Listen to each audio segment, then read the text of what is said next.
Guys welcome and स्वागत है आप सबका अपने यूट्यूब चैनल में मैक्सवेल सर। आज हम डिस्कस करने वाले हैं natural resources and their conservation में जो भी हमारे क्वेश्चंस पूछे जाते हैं एग्जाम में।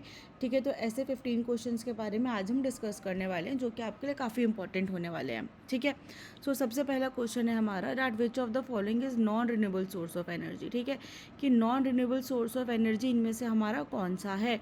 तो अब हमारे पास दो सोर्सेज ऑफ एनर्जी होते हैं, एक होता है हमारा non renewable source of energy और एक होता है हमारा रिन्यूएबल सोर्स ऑफ एनर्जी। तो जो हमारा रिन्यूएबल सोर्स ऑफ एनर्जी होता है ये क्या होता है कि ये हमारा रिन्यू हो सकता है। ठीक है, मतलब कि हम इस वाली जो एनर्जी होती है, रिन्यूएबल सोर्स ऑफ जो एनर्जी होते हैं, इनको हम रीयूज़ कर सकते हैं, इन रिसोर्सेज को हम फिर से इस्तेमाल कर सकते हैं। लेकिन जो नॉन रिन्यूएबल रिसोर्सेज होते हैं इनको बनने में millions of thousands of years लगते हैं, जिसकी वजह से ये बहुत जल्दी हमारा शॉर्ट टाइम में रिप्लेनिश नहीं हो सकते। ठीक है, तो इसलिए इसका आंसर है हमारा सी, कोल, क्योंकि जो कोल है उसको बनने में बहुत सारा टाइम लगता है। ठीक है, नेक्स्ट है हमारा the Tehri dam is build on which river. अब हमें पूछा जा रहा है कि जो टिहरी डैम है हमारा वो कौन सी रिवर पे बना है। ठीक है, तो इसका आंसर है हमारा सी, भागीरथी। तो जो टिहरी डैम है हमारा ये हमारा उत्तराखंड में प्रेजेंट है एंड ये हमारी जो भागीरथी रिवर है उसके ऊपर बना है। ठीक है, नेक्स्ट क्वेश्चन है हमारा which is the primary disadvantage of using fossil fuels.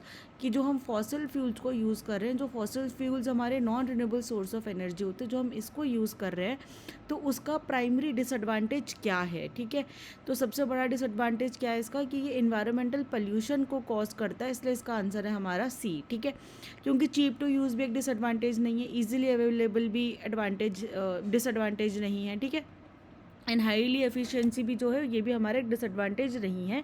Main disadvantage क्या है कि जब हम इन फॉसिल फ्यूल्स को बर्न करते हैं तो इससे हमारा कार्बन डाइऑक्साइड निकलता है। ठीक है, कार्बन डाइऑक्साइड जो है ये हमारी एक वार्म हाउस इफेक्ट क्रिएट करती है। ठीक है, ये हमारी एक ग्लोबल वार्मिंग वाली गैस होती है। ठीक है, एंड ये एक ग्रीन हाउस इफेक्ट क्रिएट करती है जिसकी वजह से हमारे इन्वायरमेंट में पोल्यूशन भी ज़्यादा फैलता है। ठीक है, नेक्स्ट क्वेश्चन है हमारा कि विच form of energy is more suitable for coastal areas. Coastal areas क्या होते हैं कि जैसे ये हमारी रिवर है।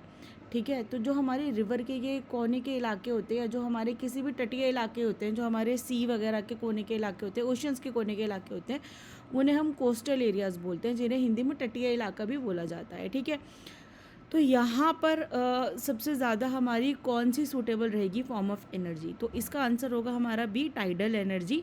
अब इसका आंसर टाइडल एनर्जी क्यों होगा, क्योंकि जो कोस्टल एरियाज़ है वहाँ पे आपकी जो ओशन की टाइड्स हैं वो आती रहती हैं, मतलब ऐसे आपकी राइज होती है एंड देन फॉल हो जाती हैं। ठीक है, मतलब आती रहती हैं, टाइड्स आती रहती हैं, तो जिसकी वजह से वहाँ पे टाइडल एनर्जी जो है वो हमारी सबसे ज़्यादा रेडिली अवेलेबल होगी। ठीक है, नेक्स्ट है हमारा which of the following is an example of renewable source of energy. अब इसमें से हमारा रिन्यूएबल सोर्स ऑफ एनर्जी क्या है। अभी हमने नॉन रिन्यूएबल सोर्स के बारे में पढ़ा था कि जो रिन्यू नहीं हो सकते। अब रिन्यूएबल सोर्सेज वो सोर्सेज होते हैं जो कि रेडिली अवेलेबल होते हैं। ठीक है, और वो आपके रिन्यू हो सकते हैं। ठीक है, तो जो बायोमास है हमारा, जो इसका आंसर है हमारा सी, बायोमास। तो बायोमास जो हमारा होता है ये एक रिन्यूएबल सोर्स ऑफ एनर्जी होता है, क्योंकि ये हमारे ऑर्गेनिक मटेरियल्स जो होते हैं, जैसे कि हमारा प्लांट्स हो गया या हमारे एनिमल्स का वेस्ट हो गया। ठीक है, वहाँ से ये हमारे को बायोमास जो है वो एनर्जी मिलता है। ठीक है, नेक्स्ट है हमारा the largest source of energy on earth is. तो मतलब हमारी जो अर्थ है इस पे सबसे बड़ा सोर्स ऑफ एनर्जी हमारा क्या है। ठीक है, तो इसका आंसर है हमारा सी, सन।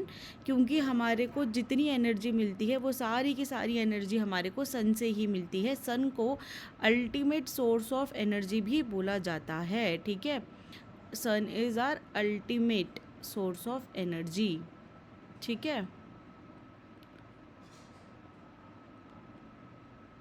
जितनी भी हमारी लाइफ प्रोसेसेस हैं, जितनी भी हमारी नेचुरल प्रोसेसेस हैं, सबको चलने के लिए सन की एनर्जी की ज़रूरत पड़ती है, सनलाइट की ज़रूरत पड़ती है।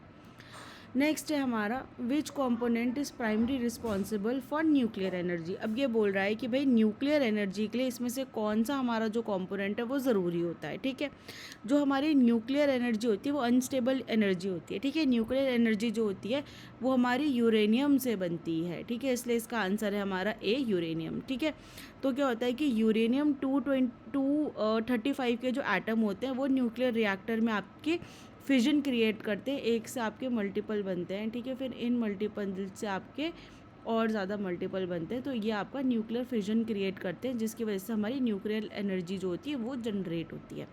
ठीक है, और इसका आंसर है हमारा यूरेनियम।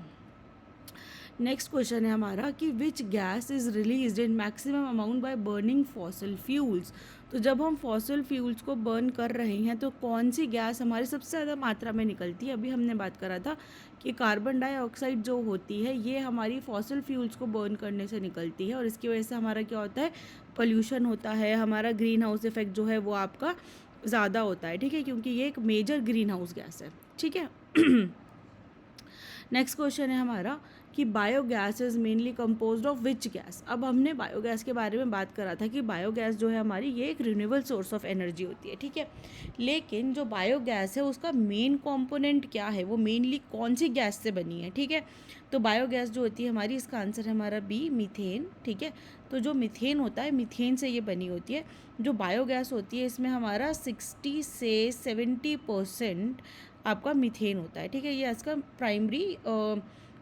प्राइमरी इसका 60 to 70%। ठीक है, ये इसका प्राइमरी फ्यूल कंपोनेंट होता है। ठीक है, मतलब इसी की वजह से ये जलती है।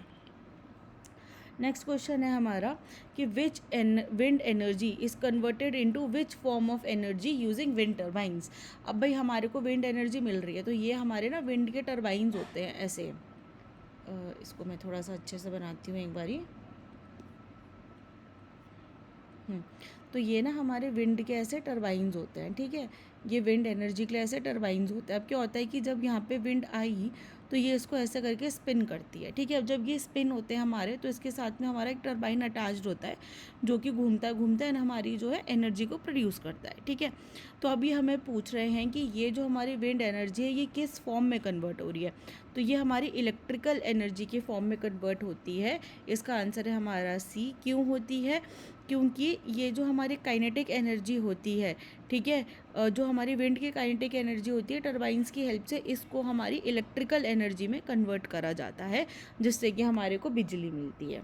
ठीक है, नेक्स्ट क्वेश्चन है हमारा which of the following is a disadvantage of building big dams. अब हम जो रिवर्स पे बड़े बड़े डैम बनाते हैं उसका मेन डिसएडवांटेज क्या है। एडवांटेज तो हमें पता है कि भाई इरिगेशन के लिए हमें पानी मिलता है, हमें इलेक्ट्रिसिटी मिलती है, वाटर स्टोरेज मिलता है, लेकिन डिसएडवांटेज क्या है। सबसे मेन डिसएडवांटेज है कि बहुत ज़्यादा लोग जो होते हैं उनको डिस्प्लेस करना पड़ता है, मतलब कि उनका जो लार्ज एरिया है, जो बड़े बड़े एरिया है, उन्हें हमें खाली करवाना पड़ता है और यहाँ से लोगों को एक जगह से दूसरी जगह मूवमेंट करवाना पड़ता है। ठीक है, इसमें आपकी एक चीज़ और भी आ सकती है कि जो हमारी मरीन लाइफ होती है उनको भी बहुत इफेक्ट पड़ता है।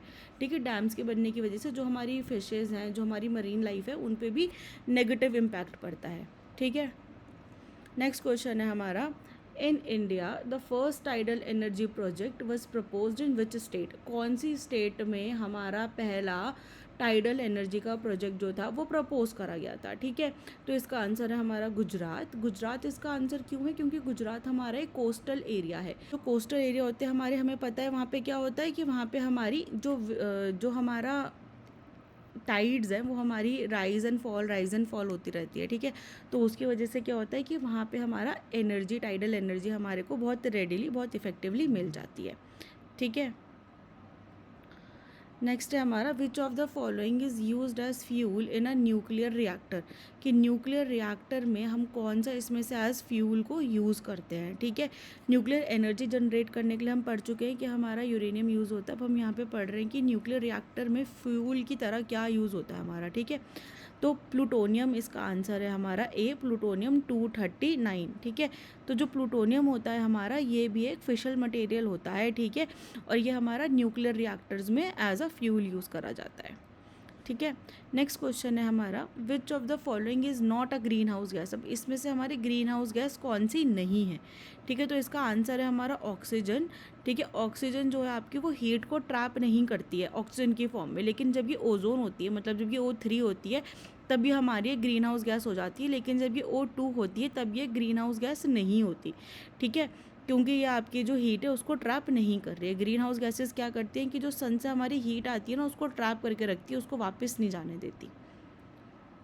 नेक्स्ट है हमारा which part of the biogas gas plant is responsible for gas collection. तो अब हमारा जो बायोगैस का प्लांट होता है ना, उसके मल्टीपल स्टेप्स होते हैं, ठीक है, मल्टीपल उसके पार्ट्स होते हैं। तो इसके पार्ट्स में से कौन सा पार्ट है हमारा ऐसा जो कि कलेक्शन के लिए हमारा रिक्वायर्ड है, ठीक है। अगर बायोगैस के ऊपर भी आपको एक कंप्लीट डेडिकेटेड वीडियो चाहिए या नेचुरल रिसोर्सेज के ऊपर आपको एक डेडिकेटेड वीडियो चाहिए तो मेरे को कमेंट्स में नीचे छोड़ देना, मैं उसके ऊपर भी एक डेडिकेटेड वीडियो आपकी बना दूँगी, ठीक है।